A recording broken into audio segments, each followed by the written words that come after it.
So hi, welcome back to the channel. And இன்னைக்கு நம்ம என்ன வீடியோ பார்க்க போறோம் அப்படின்னா group 4 ரிசல்ட் வந்துச்சு. ஸோ நிறைய பேர் வந்துட்டு ரிசல்ட்டுக்கு அப்புறம் இவ்வளோ மார்க் கிடைக்குமா கிடைக்காதா நிறைய பேர் கேட்டிருந்தீங்க. ஸோ அது ரிலேட்டடான சின்ன கண்டென்ட் ப்ளஸ் அடுத்தது என்ன பண்ணணும் அப்படிங்கிறத மெயினாக இந்த வீடியோவில் பார்க்க போகிறோம். ஓகேங்களா? ஸோ அடுத்தது என்ன பண்ண போகிறோம், 2026 குரூப் 4 வருமா வராதா இதை தான் பார்க்க போகிறோம். மெயினாக வந்துட்டு குரூப் 4 முடிஞ்சு கிடைக்காது அப்படின்னு தெரிஞ்சவங்க என்ன பண்ணலாம், இல்லை இந்த டைம் எக்ஸாமே எழுதல, குரூப் 4 ரிசல்ட் முடிஞ்சிச்சு, அடுத்த எக்ஸாமா இல்லை என்ன இப்போ தான் நான் டிஎன்பிசிக்கு வரேன் என்ன பண்ணலாம் அப்படிங்கிறத பார்க்க போகிறோம். ஓகேங்களா?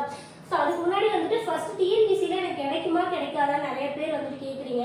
ஸோ இது கண்டிப்பாக ஃபீல் ஆகும். என்னன்னா நமக்கு ஒரு ரேங்கே வந்தாலும் சரி, கொஸ்டின் பேப்பரில் ஃபஸ்ட்டு கட் ஆஃப் வந்ததுக்கப்புறம் ரொம்ப ப்ரெஷராக ஃபீல் ஆகும். எக்ஸாம் எழுதிட்டு வந்தோடனே இந்த மார்க்கு கிடைக்குமான்னு தோணும். நான் ஆல்ரெடி சொல்லியிருந்தேன் கொஸ்டின் டஃபாக வந்தால் கட் ஆஃப் கம்மியாகும். அதே மாதிரி இந்த டைம் வந்துட்டு கட் ஆஃப் கம்மியாக இருக்குது. ஓகேங்களா? ஸோ இப்போ மார்க் வந்துட்டு இப்போது நான் வந்து லாஸ்ட் டைம் 242 மார்க்கோ சம்திங் எடுத்துருக்கேன். 252 252 தெரியல, 172 × 1.5 போட்டுக்கோங்க. ஆனால் இந்த டைம் வந்துட்டு இதுக்கு வந்து எனக்கு ஓவரால் ரேங்க் 1800 வந்துருந்துச்சு. ஆனால் இந்த டைம் 230களில் போட்டதுக்கே 1800 1000 கிட்ட வந்துட்டு ஓவரால் ரேங்க் வந்திருக்கு. ஓகேங்களா? அப்போ என்ன இருக்கும், கட் ஆஃப் வந்துட்டு கம்மியாக இருக்கு. அதே மாதிரி நிறைய கொஸ்டினுக்கு கிரேஸ் மார்க் கொடுத்துருக்காங்க. ஆனால் நம்ம எதிர்பார்த்த கொஸ்டின் கிரேஸ் மார்க் வரும், மார்க் ஆட் ஆகி வரும் அப்படின்னு நினச்சதுக்கு வரல. ஓகேங்களா? ஸோ இதுதான் கான்செப்ட். ஸோ இதுலேருந்து புது ஸ்டூடெண்ட்டோ இல்லை அடுத்த வருஷம் படிக்க போகிற ஸ்டூடெண்ட்டோ என்ன தெரிஞ்சுக்கணும்னா, கொஸ்டின் டஃபானா கட் ஆஃப் கம்மியாகும். நமக்கு தெரிஞ்ச கொஸ்டின் நம்ம பர்ஃபெக்டாக போட்டு வந்துடுவோம். டஃபானா பரவாயில்ல, அதுக்காக வந்துட்டு நீ என்ன மாறினாலும் நீ புக்கையே படின்னு நான் சொல்ல மாட்டேன். இன்னும் நம்மளும் அப்டேட் பண்ணி தான் படிக்கணும். அடுத்த வீடியோ நான் சொல்கிறேன். ஸோ இவ்வளோ நாள் எக்ஸாமில் கொஸ்டின் எப்படி கேட்டிருக்காங்க அதை அனலைஸ் பண்ணி எக்ஸ்ட்ரா என்ன படிக்கணுமோ படிச்சிடலாம், புக்கில் என்ன படிக்கணுமோ படிச்சிடலாம். எல்லாரும் என்ன பண்ணுறாங்களோ நம்மளும் பண்ணிடுவோம். அது எப்படி ஞாபகம் வச்சுக்கலாம், ஷார்ட்கட் போட்டு ரிவிஷன் பண்ணி டெஸ்ட் போட்டு எப்படி ஞாபகம் வச்சுக்கணுமோ அதை பர்ஃபெக்டாக நம்ம ஞாபகம் வச்சுக்கலாம். அதை போய் அங்கே பர்ஃபெக்டாக எழுதிட்டு வந்துடலாம். ஓகேங்களா? எல்லாரும் எதில் மிஸ் ஆவாங்கன்னா, முன்னாடி ரேங்குக்கு பின்னாடி ரேங்க்கு என்ன வித்தியாசம்னா, ப்ரிப்பேர் பண்ணதை அவங்க ரிப்பீட்டடாக படித்து தெளிவாக எழுதிட்டு வந்திருப்பாங்க. இவங்க தெளிவாக ப்ரிப்பேர் பண்ணதை ரிவிஷன் இல்லாமல் தெரிஞ்ச கொஸ்டினே தான் விட்டுட்டு வந்திருப்பாங்க. யாருமே வந்துட்டு ரொம்ப அதி புத்திசாலித்தனமாக யோசிச்சு 5-6 கொஸ்டின் போட்டங்காட்டி தான் டாப் ரேங்க்னு சொல்லவே முடியாது. ஓகேங்களா? அவங்களுக்கும் இவங்களுக்கும் ஒரே அறிவு தான் இருக்குது. அவங்க 2 பேரும் ஒரே கண்டென்ட் தான் படிச்சிருக்காங்க. இவங்க ரிவிஷன் அதிகமாக பண்ணியிருக்காங்க, இவங்க ரிவிஷன் அதிகமாக பண்ணலை. உண்மையாக சொல்ல போனால் இப்போ யூடியூப் வந்ததுக்கப்புறம் கொஸ்டின்ஸ் வந்து எல்லாத்துக்குமே எல்லாமே என்ன பிடிக்கும்னு தெரியும். யாருக்கும் தெரியாமலாம் கிடையாது. ஒன்றும் படிக்காமல் போயிருந்துருக்கலாம், இல்லை படித்தது ரிவிஷன் பண்ணாமல் போயிருக்கலாம். ஆனால் எல்லாரும் படித்தது ஒரே கண்டென்ட் தான்.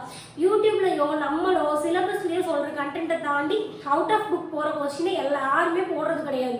இப்போ டாப் ரேங்க் எடுத்துருக்காங்களா, அவங்களே அவுட் சோர்ஸ் ஆல்ரெடி வரும் ப்ரெடிக்ட் பண்ணியா படிச்சிருப்பாங்க கிடையாது. அவங்க என்ன படித்தாங்களோ அதை கரெக்டாக எழுதிட்டு அந்த அவுட் சோர்ஸ் கொஸ்டின் வந்துச்சுல்ல, அதை பார்த்து டென்ஷன் ஆகாமல் தெரிஞ்ச கொஸ்டினை கரெக்டாக போட்டிருப்பாங்க. அதுதான் நமக்கு பின்னாடி இருக்கவங்களுக்கு முன்னாடி இருக்கவங்களுக்கு வித்தியாசம். அந்த ட்ரிக்கை நம்ம தெரிஞ்சுட்டோம் அப்படின்னா ஈஸியாக அடுத்த எக்ஸாம் பாஸ் பண்ணிடலாம். ஓகேங்களா? ஓகே, கட் ஆஃப் நிறைய பேர் கேட்டிருந்தீங்க எனக்கு கிடைக்குமா எனக்கு கிடைக்காதுன்னு சொல்லிட்டு. ஸோ ஃபஸ்ட்டு வந்துட்டு ஒரு கம்யூனிட்டிக்கும் நமக்கு ரிசர்வேஷன் இருக்குது. ஓகேங்களா? அந்த இமேஜ் வந்து வீடியோவில் ஆட் பண்ணுறேன். ஸோ ஒரு கம்யூனிட்டிக்கு ரிசர்வேஷன் இருக்குது, அந்த பர்சன்டேஜ் போட்டுக்கோங்க. இப்போ எக்ஸாம்பிள் நமக்கு வந்துட்டு 6000 வேகன்சி இருக்குது அப்படின்னா ஒரு 25% ரிசர்வேஷன் இருக்கு அப்படின்னா 6000 × 25% எவ்வளோ வருது?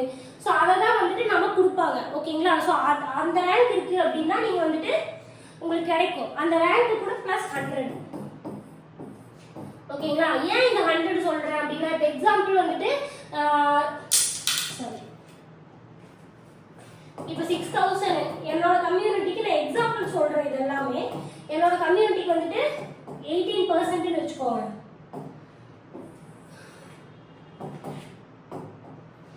என்னோட கம்யூனிட்டிக்கு வந்துட்டு 18% வந்துட்டு இருந்துச்சுன்னா வேலை கிடைக்கும் அப்படின்னு வச்சுக்கலாம்.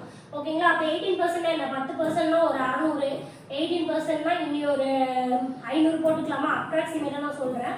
அப்போ எவ்வளோ, 1100 வேகன்சி வந்துட்டு என் கம்யூனிட்டிக்கு. எக்ஸாம்பிள் ஏன்னு ஒரு கம்யூனிட்டி இருக்குன்னா அதுக்கு பிசி எம்பிசி எப்படி வேணால் வச்சுக்கோங்க. 1100 வேகன்சி என் கம்யூனிட்டியில் இருந்தால் ஓகே. இப்போ நம்ம 2 ரேங்க் பிரிச்சிருக்கோம். ஃபர்ஸ்ட் வந்துட்டு ஓவரால் ரேங்க், இன்னொன்று கம்யூனிட்டி ரேங்க்.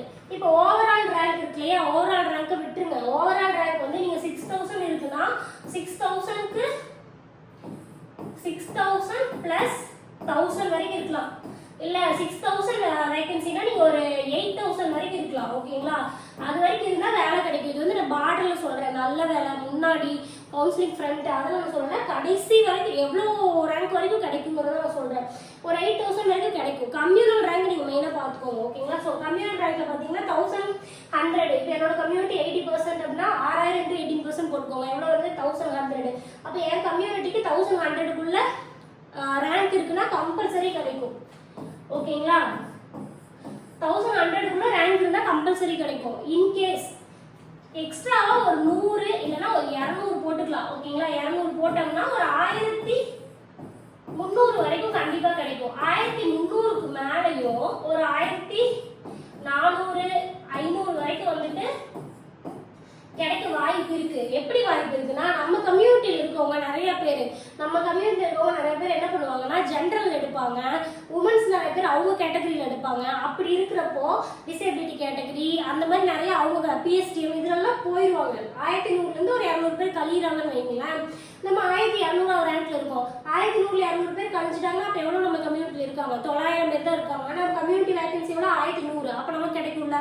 ஸோ அப்படிதான். ஸோ கம்யூனிட்டி ரேங்க்கு கேல்குலேட் பண்ணிக்கோங்க. கம்யூனல் ரேங்க்கு அந்த ரேங்கை விட நீங்கள் கம்மியாக இருக்கீங்கன்னா கம்பல்சரி நல்ல ஜாப் கிடைக்கும். இன்கேஸ் அதை விட என்ன சொல்றது கொஞ்சம் அதிகமாக இருக்கீங்க, ஒரு 100 200 ரேங்க் பின்னாடி இருக்கீங்கன்னா கூட கண்டிப்பாக உங்களுக்கு வேலை கிடைக்கும். இது வந்து சின்ன இன்ஃபர்மேஷன் தான், நான் டீட்டெயிலாக சொல்லலை. பட் யார்கிட்டையும் கேட்டுட்டு கமெண்ட் பண்ணிட்டு டைம் வேஸ்ட் பண்ணிட்டு இருக்க வேண்டாம். பார்டர்ல இருக்கவங்களுக்கு தான் இப்போ பிரச்சனையே. நல்ல மார்க் எடுத்தவங்களுக்கும் ஓகே, கம்பல்சரி கிடைக்காது அப்படிங்கிறவங்க அடுத்து என்ன பண்ணலாம்னு யோசிக்க ஆரம்பிச்சிருவீங்க. பார்டர்ல இருக்கவங்க இனி ஒரு 6 மாசத்துக்கு கவுன்சிலிங் லிஸ்ட் வர வரைக்கும் எனக்கு கிடைக்குமான்னு கேட்டுட்டே இருப்போம் ஓகேங்களா. ஸோ அது வேண்டாம். இதுதான் கேல்குலேஷன். கம்யூனல் ரேங்கை விட ஒரு 200 ரேங்க் எக்ஸ்ட்ரா ஆட் பண்ணிக்கோங்க.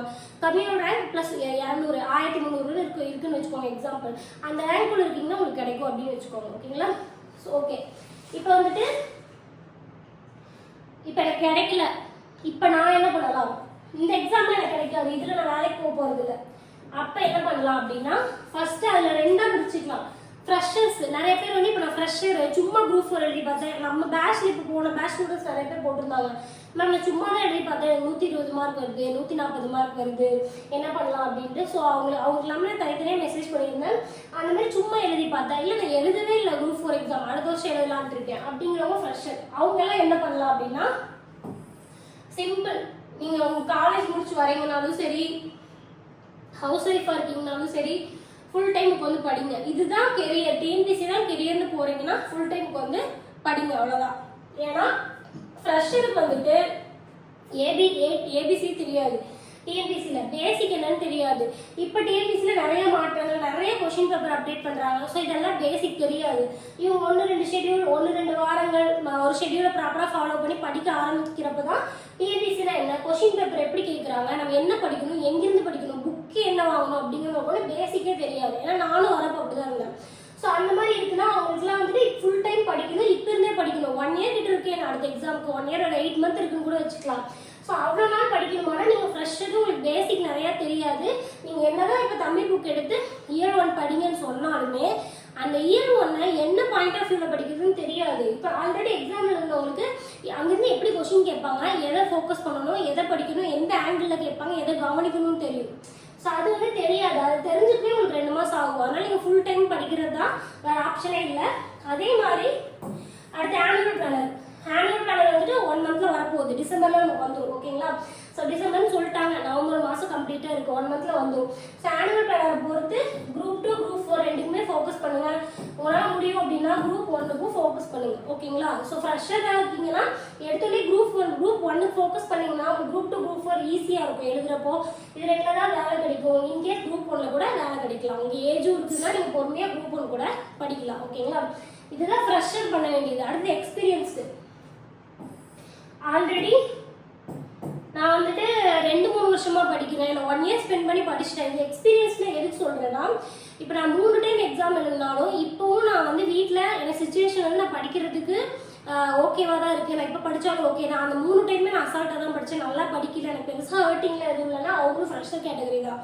நான் ரொம்ப சின்சியராக படித்தேன். எனக்கு 1 or 2 மார்க்ல மிஸ் ஆச்சு. இந்த எக்ஸ்பீரியன்ஸுங்கிறதே என்னன்னா 140+ கொஸ்டின்ஸ். நிறைய பேர் அது கேட்டிருந்தீங்க. 140+னா என்ன, இன்டூ 1.5 போட்டிங்கன்னா அதுதான் மார்க்கு ஓகேங்களா. 140+ கொஸ்டின்ஸ் எடுத்திருக்கீங்க அப்படின்னா 140 × 1.5னா 140 + 70 எவ்வளோ ஆச்சு, 240 10. 210 மார்க்குக்கு மேலே எடுத்திருக்கீங்க, 210 200 மார்க்கு கிட்ட இருக்கீங்கனாலே நீங்கள் எல்லாமே எக்ஸ்பீரியன்ஸ்டு தான். ஆல்ரெடி உங்களுக்கு நிறைய விஷயம் தெரியும், தெரிஞ்சுதான் எழுதிருக்கீங்க, தெரிஞ்ச கொஸ்டினே விட்டுருப்பீங்க. அவுட் சோர்ஸ்லேருந்து நிறையா கேட்டாங்கக்கா, டென்ஷன் ஆகிடுச்சு, அதை பார்த்தோன்னே பதறிட்டேன், தெரிஞ்ச கொஸ்டின் தான் விட்டுட்டேன், டைம் மேனேஜ் பண்ண முடியல, இதெல்லாம் ரீசனாக தான் இருக்கும். எக்ஸ்பீரியன்ஸ்டு ஓகேங்களா, அவங்கள தான் நான் வந்து இங்கே எக்ஸ்பீரியன்ஸ்னு சொல்கிறேன். படிக்காமே சும்மா 4-5 டைம் எழுதிட்டு அடுத்த டைம் தான் சின்சியராக படிக்க போகிறோம்னா அவங்களும் ஃப்ரெஷ்ஷாக கேட்டகிரி தான் அவங்க ஃப்ரீயாக படிக்கலாம். ஓகேங்களா, அப்படி இருக்கேன் நான் விட்டு இந்த டைம் கம்பல்சரி கிடைக்கும்னு நினச்சேன். 1 or 2 மார்க்கில் மிஸ் ஆயிடுச்சு, ஏதோ 10 மார்க்கில் மிஸ் ஆயிடுச்சு, இப்படி ஆயிடுச்சு, எக்ஸாமில் ஏதோ ஒன்று நடந்துருச்சு, அப்படி இருக்கவங்க. இதுக்கப்புறம் ஃபேமிலி சுச்சுவேஷன் ஃபினான்ஷியலாக வந்துட்டு சப்போர்ட் இல்லை, படிக்க முடியாது. ஆனால் என்ன பண்ணுறது, டிஎன்பிசி விடவும் இப்போ எப்பவுமே டிஎன்பிசி படிக்கிறவங்க என்னென்னா டிஎன்பிசி விட்டு முழுசாக போகவும் மனசு வராது. டிஎன்பிசிலேருந்து படித்தாலும் எல்லாரும் வளர்ந்துட்டு இருக்காங்களே, எல்லாரும் ஏதாவது வேலைக்கு போயிட்டு இருக்காங்க, நம்ம சும்மா இருக்குமே அப்படின்னு ஃபீல் ஆகும். ஓகேங்களா, இங்கே உட்காந்தாலும் நிம்மதியாக படிக்க மாட்டோம், அங்கே போய் வேலை செஞ்சாலும் இங்கே எல்லாம் படிச்சுட்டு இருக்காங்க, அவங்க பாஸ் ஆகிடுவாங்கலாம் பயமாக இருக்கும். ஓகேங்களா, அந்த மென்டாலிட்டியில் இருக்கிறவங்க தான் எக்ஸ்பீரியன்ஸ் சொல்கிறேன். அவங்க என்ன பண்ணலாம்னா, என்ன கேட்டால் இப்போ குழந்தை ஒரு பிரயோஜனமும் இல்லை, நடந்துச்சு, ஏதோ ஒரு ஜாபுக்கு போயிருங்க. ஓகேங்களா, இதை நான் ஏன் சொல்கிறேன்னா, கரண்ட்டாக நமக்கு ஒரு பிரச்சனை இருக்குல்ல, நம்ம கோல் வந்துட்டு இப்போ என்னோட கோல் வந்து நான் குரூப் 4 தான் பாஸ் பண்ணணும். இப்போ நான் என்னோட எக்ஸாம்பிள் சொல்கிறேன், எனக்கு வந்து குரூப் 4 பாஸ் பண்ணணும். நான் வந்து 166 மார்க் எடுத்து கொஸ்டின் கரெக்டாக போட்டிருந்தேன். எப்போனா 2019. அப்போ எனக்கு கிடைக்கல. இப்போ உங்களுக்கு அடுத்தடுத்து எக்ஸாம் இருக்குது, எனக்கு அதுவும் இல்லை, கொரோனா ஒரு 3 years கேப்பு, அதுக்கப்புறம் 2022 தான் வந்துட்டு எக்ஸாமே நடந்துச்சு. ஓகேங்களா, ஸோ அப்போ அந்த 19 2022 3 years கேப்பு. ஸோ அப்போது நீங்கள் யோசிச்சு பாருங்கள், 1 மார்க்கு தான் எனக்கு மிஸ் ஆகிருக்கு. அடுத்த உடனே எக்ஸாம் வந்தால் நான் பாஸ் ஆகிடுவேன். எனக்கு எனக்கு ஃபேமிலி ஓரளவுக்கு சப்போர்ட் இருந்துச்சு. உடனே ஒரு 6 மாதம் தான் என்னால் படிச்சிருந்துக்கலாம், சப்போர்ட் பண்ணியிருப்பாங்க. பட் அது 3 year ஆகிறப்ப அது என்ன ஆகும், நம்மளுக்கு அவ்வளோ சப்போர்ட் பண்ண மாட்டாங்க. நான் 3 வருஷம் எக்ஸாமே நடக்கல, ஆனால் 3 வருஷம் நான் படிச்சிருன்னு சொல்லுவாங்க, அது வேறு விஷயம். ஓகேங்களா, அந்த மாதிரியெல்லாம் நமக்கு வரும். எக்ஸாமே 4 வருஷத்துக்கு ஒரு டைம் நடத்தும், ஆனால் நம்மளே என்ன சொல்லுவாங்க, 4 வருஷமாக படிச்சுட்டு இருக்கோம், எக்ஸாம் வந்தால் தான் எழுத முடியும். ஸோ அந்த மாதிரியெல்லாம் இருக்கும். ஓகேங்களா, ஸோ அப்படியெல்லாம் இருக்குது. அப்படிங்கிறப்போ நம்ம அதை வந்துட்டு இவங்கெல்லாம் சரியில்லை, நம்ம வந்து எகென்ஸ்டாக இருக்காங்க, இந்த உலகமே நமக்கு எகென்ஸ்டாக இருக்குது, அப்படி ஃபீல் ஆகும். ஓகேங்களா, கொஸ்டின் பேப்பரும் சரியில்லை, நீங்கள் இந்த சைட் டிஎன்பிசி பார்த்தா கொஸ்டின் பேப்பர் இப்படி பண்ணுறான், அவன் அப்படி பண்ணுறான், வீட்டில் வந்து சரியில்லை, எல்லாரும் நமக்கு எகென்ஸ்டாக இருக்க மாதிரி தான் இப்போ சுச்சுவேஷனுக்கு ஃபீல் ஆகும். ஓகேங்களா, ஸோ அந்த மாதிரி இருக்குதான். ஃபஸ்ட்டு விஷயம், நமக்கு ஒரு கான்ஃபிடென்ட் இருக்கணும்னா, நான் அதான் பண்ணேன். நான் பெங்களூரில் போய் ரொம்ப நாள் வேலை செஞ்சேன். மென்டலி வந்து நமக்கு ஒரு கான்ஃபிடென்ட் இருக்கும், நம்ம ஒரு சேலரி ஏர்ன் பண்ணுறப்போ நமக்கு ஒரு இண்டிபெண்ட் இருக்கும். ஓகேங்களா, நிஜமாக சொல்கிறேன், நிறைய டிஎன்பிசி படிக்கிற ஸ்டூடெண்ட்ஸ் வந்துட்டு வேலைக்கு போயிட்டு படிக்கிறாங்க. ஸோ அந்த வேலைக்கு போகிறப்போ ரொம்ப நாள் நம்ம வேலை படிச்சுட்டே இருக்கோம்ல, வீட்டில் டிபெண்ட் பண்ணி ஒரு காசு வீட்டில் வாங்கி படிக்கிறோம்ல. ஸோ ஃபுல் டைம் மெயினாக வந்துட்டு லேடிஸ் கூட பிரச்சனை இல்லை, ஜென்ஸ் தான் சொல்கிறேன். ஸோ அவங்களுக்கு வந்துட்டு நிறையா தாழ்வு மனப்பான்மை வரும். ஓகேங்களா, அதுக்கு நான் ஃபஸ்ட்டு என்ன சொல்றேன், ஏதோ ஒரு ஜாப், நான் வந்துட்டு 10,000 20,000 சம்பாதிங்க அப்படி சொல்லலை, ஏதோ ஒரு ஜாப் உங்களோட லைஃப்பை மேனேஜ் பண்ணிக்கிறதுக்கு அட்லீஸ்ட் ஒரு 5,000, ஏதோ ஒரு ஜாப். நீங்கள் ஃபுல் டைம் ஜாப் போக வேண்டாம், பார்ட் டைமாவது போங்க, தயவு செஞ்சு நான் சொல்கிறேன். ஓகே, இப்போ வந்துட்டு இந்த எக்ஸாம் முடிஞ்சிச்சு, ஒரு 7 மாதம் 6 மாதத்துல எக்ஸாம் நடக்க போகுது, எக்ஸாம் டேட் எப்போ அப்படின்னு தெரிஞ்சால் கூட இப்போ வந்து நம்ம கவலைப்பட்டு ஒரு பிரயோஜனம் இல்லை, அடுத்த எக்ஸாம் படிக்க ஸ்டார்ட் பண்ணுங்க, டைம் வேஸ்ட் பண்ணாங்கன்னு நான் சொல்லலாம். ஆனுவல் பிளானர் வந்தால் தான் நமக்கு எக்ஸாம் எப்போங்கிறதே தெரியும்.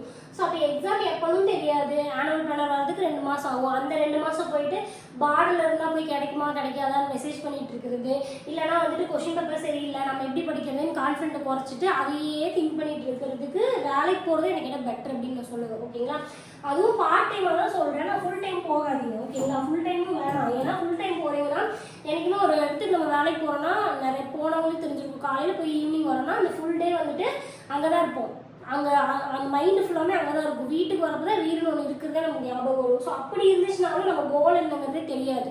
ஸோ பார்ட் டைமாக ஏதோ ஒரு சின்ன ஜாபுக்கு, ஏதோ ஒரு ஃப்ரீலான்சர் வீட்டிலே இருந்து வேலை செய்ய ஏதோ ஒன்று பண்ணிட்டு படிக்க ஸ்டார்ட் பண்ணுங்க. ஓகேங்களா, ஸோ வந்து படிங்க. இந்த படிக்கிறது நான் வந்து ஃபுல்லாக படிங்க, கஷ்டப்படுங்க, வேலைக்கு போங்க, கஷ்டப்பட்டு படிங்கன்னு சொல்லலை. ஒரு நேம் சேக்காக நம்ம ஆல்ரெடி நல்லா படிச்சிருக்கோம், வாரத்தில் 2 இயர் படிப்பேன், 10th ஒரு 2 இயர் மட்டும் தான் இந்த வாரமே படிப்பேன். அது இன்னைக்கு வந்துட்டு இலக்கியம் மட்டும் படிப்பேன், அதோட ப்ரீவியஸ் இயர் கொஸ்டின் பேப்பர் எடுத்து பார்ப்பேன். சும்மா ஃப்ரீயாக ஒரு பேருக்கு படிங்க. எதுக்கு இது படிக்கணும்னா ஞாபகம் இருக்கணும், இங்கே பாரு இது வந்துட்டு இவங்களோட நிரந்தரமான வேலை கிடையாது. அங்கே போய் ஒரு ஃப்ரெண்டு கிடைப்பாங்க, அங்கே ஒரு அந்த என்விரான்மெண்ட் கம்ஃபர்ட் ஆகும், அப்போ அதுலேயே இருக்கலாம்னு தோணும். அப்படி இருந்துட்டோம்னா ஃபியூச்சர் அப்படி இருந்து நான் டெவலப் ஆகலாம், ஆனால் ஃபியூச்சரில் வேலை கிடைக்கல, நம்மளோட கெப்பாசிட்டி போயிருந்துருக்கலாமே அப்படின்னு தோணும். ஏன்னா இதெல்லாம் நான் அனுபவிச்சனால சொல்கிறேன். இப்போ நிறைய பேர் கேட்பீங்க வந்துட்டு நீ மட்டும் படித்து விஓ ஆயிடுவேன், நாங்கள் மட்டும் படித்து ப்ரைவேட் ஜாப் போகணுமா அப்படின்ட்டு. நானும் 2019 எனக்கு வேலை கிடைக்கல. அதுக்கப்புறம் நடுவில் ஒரு 3 வருஷம் இருந்துச்சு. அந்த 3 வருஷத்தில் நிறைய கடைக்கு போயிருக்கேன். ஓகேங்களா. ஸோ பல கடைக்கு போயிருக்கேன், ஜூஸ் போட்டிருக்கேன், க்ளீன் பண்ணியிருக்கேன், நிறைய ரிசப்ஷனிஸ்ட்டாக வேலை செஞ்சுருக்கேன். ஸோ அதெல்லாம் ஒரு பிரச்சனையுமே கிடையாது. ஓகேங்களா. ஸோ அதெல்லாம் செஞ்சு தான் நானும் வந்திருக்கேன். ஸோ அது போகிறதுனால என்னென்னா நமக்கு ஒரு கான்ஃபிடென்ட் இருக்கும், நம்ம வீட்டில் யாரும் நம்மளுக்கு கேள்வி கேட்க மாட்டாங்க. உண்மையாக அந்த ஒரு காரணத்துக்காக தான் சொல்கிறேன். ஓகேங்களா. ஆனால் கண்டிப்பாக படிக்கணும். வந்து பார்ட் டைம் போங்க, ஈவினிங் ஒரு 4 மணிக்கு வர மாதிரி, மத்தியானமே வர மாதிரியாவது வந்துட்டு பேருக்கு படிங்க. ஓகேங்களா. படிக்காமல் விடலாம். அதுவும் நான் வந்து பல வருஷம் போக சொல்லலை. நமக்கு வந்துட்டு எப்படி எக்ஸாம் வர்றதுக்கு 1 இயர் இருக்குது, 1 இயர் to 8 month வரைக்கும் இருக்குது. நம்ம ஆல்ரெடி நல்லாவே படிச்சிருக்கோம். அந்த 10-20 கொஷின் தான் விடுறோம். அதுக்கு என்ன பண்ணுறதுங்கிறது வேலைக்கு போய்ட்டு நீங்கள் பாருங்கள். அது ரிலேட்டட் நான் நிறைய வீடியோ போடுறேன். ஜிகே அவுட் சோர்ஸ் என்ன படிக்கலாம், படித்தது ஏன் மிஸ் ஆகுது, எப்படி ரிவிஷன் பண்ணலாம், என்ன ஷார்ட்கட் வைக்கலாம், அதெல்லாம் போடுறேன். அதெல்லாம் ஜஸ்ட் பார்த்துக்கிட்டே வேலைக்கு போய்ட்டு அதை மட்டும் பார்த்துட்டு இருங்க. ஸோ ஒரு நமக்கு ஆனுவல் பிளானர் வந்ததுக்கப்புறம் அதுவும் வந்து சும்மா பார்க்கக்கூடாது, சும்மா எடுத்து போகிறேன் அதெல்லாம் கிடையாது. அதுவும் பிளான் தான். அந்த நவம்பர் டிசம்பரும் 2 மாதமும் இன்றைக்கி நான் 2 இயர் நான் வாரத்தில் படித்தாலும் அது இன்றைக்கி என்ன படிக்கணும்னு பிரித்து பிளானை வச்சு தான் படிக்கணும். ஓகேங்களா. அந்த பார்ட் டைம் சும்மா படிக்கிறவங்களாம் படிக்கக்கூடாது. ஸோ அப்படி படிங்க. ஏதோ குட்டி போர்ஷன் நம்ம முடிப்போம். ஆனுவல் பிளானர் வந்ததுக்கப்புறம் நமக்கு ஒரு 6 மந்த்தாவது இருக்கும். ஓகேங்களா. ஆனுவல் பிளானர் வந்து எக்ஸாம் எப்போன்னு தெரியும். ஸோ நோட்டிஃபிகேஷன் டேட்டுக்கு ஒரு 2 மாதத்துக்கு முன்னாடி ஃபுல் டைமாக நம்ம படிக்க ஸ்டார்ட் பண்ணிக்கலாம். ஓகேங்களா. ஸோ இது வந்து உண்மையாக சொல்கிறேன். இது நானாக தான் என்ன பண்ணுவேன், என் ஃப்ரெண்டாக இருந்தால் என்ன சொல்லணும் அதுதான் சொல்கிறேன். ஏன்னா அந்த சுச்சுவேஷன் எப்படி இருக்கும்னு எனக்கு தெரியும். சுற்றி நம்மளை என்ன ப்ளேம் பண்ணுவாங்க எல்லாமே தெரியும். அது வந்து ஜஸ்ட் எஸ்கேப் ஆகிறதுக்கும் நம்ம கான்ஃபிடென்ட் குறையாமல் இருக்கிறதுக்காக அதை சொல்கிறேன். ஓகேங்களா. ஸோ 2யும் கொண்டு போங்க. 2யும் ஒரே ட்ராக்ல கொண்டு போனீங்கன்னா நமக்கு வந்துட்டு அட்லீஸ்ட் இப்படி பண்ணாலாவது அடுத்த எக்ஸாம் எழுதலாம். இப்படி பண்ணலன்னு வச்சுக்கோங்க, நம்ம ஃப்ரீயாக இருக்கோம்னு தெரிஞ்சாலே நம்ம டைம் எப்படி ஆக்குபை பண்ணுறது 4 பேர் யோசிக்க ஆரம்பிச்சிருவாங்க. ஸோ அதனால நம்மளுக்கு வேணுங்கிற கோலுக்கு போகணும்னா அட்லீஸ்ட் இப்படி போயிட்டீங்கன்னா ஈஸியாக இருக்கும். இன்கேஸ் நீங்கள் ஃப்ரீயாக இருந்தீங்க அடுத்த எக்ஸாம் படிக்கிறீங்கன்னா கண்டிப்பாக நீங்கள் அடுத்த எக்ஸாம் எழுத முடியாமல் கூட போகலாம். ஏன்னா நம்ம ஃப்ரீயாக படிச்சுட்டு இருக்கோம்னு தெரிஞ்சிச்சுன்னா நம்ம அடுத்து என்ன பண்ணலாம்னு சொல்லி நம்ம சுற்றி இருக்கவங்க நமக்கு பிளான் பண்ணுவாங்க. அதுக்கு முன்னாடி நம்ம என்ன பண்ணலாம்னு பிளான் பண்ணிக்கிறது நல்லது. ஓகேங்களா. ஸோ இதுக்காக தான் இந்த வீடியோ. ஸோ அடுத்த வீடியோ மீட் பண்ணலாம். அண்ட் அடுத்த வீடியோவில் ஜிகே அவுட் சோர்ஸ் என்ன படிக்கலாம், 150 மேலே ஏன் தாண்ட மாட்டேங்குது, என்ன பண்ணலாம், ஸோ அது ரிலேட்டடான வீடியோ போடுறேன். ஸோ அடுத்த வீடியோ மீட் பண்ணலாம். And then bye.